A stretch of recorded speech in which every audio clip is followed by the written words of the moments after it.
আসসালামু আলাইকুম। বর্তমান সমাজে বোনদের প্রতি ভাইদের একটু মায়া দেওয়া কমিয়ে গেছে। আগে যেরকম বোনেরা আসলে আমাদের যারা আপু ছিল, তাহলে বাবা চেষ্টা করতো তাকে সম্মান করতে, স্নেহ করতে। কম বেশি যা কিছু ছিল ডাল ভাত খাওয়াইতো। এখন বর্তমানে ভাইরা বোনদের সহ্য করতে পারে না। বেশিরভাগ ক্ষেত্রে, সব ক্ষেত্রে না। বেশিরভাগ ক্ষেত্রে দেখা যায় যে আ ভাইরা বোনকে সহ্য করতে পারতেছে না। আসলে তাদের সাথে ওরকম কথা বলে না। যদি বাবা-মার হক দাবি করে, সম্পত্তি চায়, তখন আরো শত্রু হয়ে যায়। কিন্তু যদি ভাই-বোনেরা বলে যে, "আমরা বাবার সম্পত্তি আমরা বিক্রি করব।" আশেপাশের লোক কিনতে আসে, তো সবার আগে কিনতে চায়, কিনে তার ভাই। তার আগে বলে, "ভাইরা কষ্টে আছে, অসহায় আছে, টাকা-পয়সা নাই। অনেক কষ্টে তিনি বোনদের কিভাবে দেখবে?"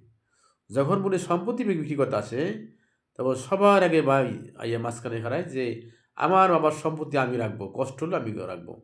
হাজার, হাজার, লাখ, লাখ, কোটি, কোটি টাকা বের করতে পারে। তখন ভাইদের আর কোনো সমস্যা নাই। কিন্তু এখানে বোনদের যে সম্মান দিব বা থাকতে দিবেলা খাওয়াবে বা একটু খোঁজখবর নেবে, তখন সময় থাকে না, ব্যস্ত। কষ্টে আর কষ্টে থাকে। বিভিন্ন সময় অজুহাত দেখায়। আমার এই সমস্যা, এই সমস্যা। কিন্তু বোনরা যখন বলে যে, "আমার বাবার বাড়ি তোমরা জিগাওই না আমাদের মূল্যায়নই করো না। আমাদের সম্পত্তি আমরা অন্য জায়গায় বিক্রি করে দেব।" তখন ছলে বলে কলা কৌশলে যে হোক এই সম্পত্তি আপ এই তার বাইরে রাখে। তখন তাদের অভাব নাই, টাকা-পয়সার সমস্যা নাই। সব রেডি হয়ে যায়। দেখা যায় ১ মাসের মধ্যেই তারা রেজিস্ট্রি করে নিতে পারে। তার আগে তাদের কাছে টাকা-পয়সা কিছু থাকে না। তাহলে আমাদের উচিত হবে যারা ভাই আছে, সবাই বোনদেরকে যদি আমরা আ শ্রদ্ধা, স্নেহ করি বা যতটুকু তাদের প্রাপ্য হক তাদের দিয়ে দেওয়ার চেষ্টা করি। আবশ্যের মধ্যে তারা দেয় আমরা নেই সেটা অন্য কথা। কিন্তু আ আমরা মূল্যায়ন না করি তখনই কিন্তু এই সমস্যা তৈরি হয়। এক পর্যায়ে গিয়ে ভাই-বোনের সম্পর্ক নষ্ট হয়ে যায়।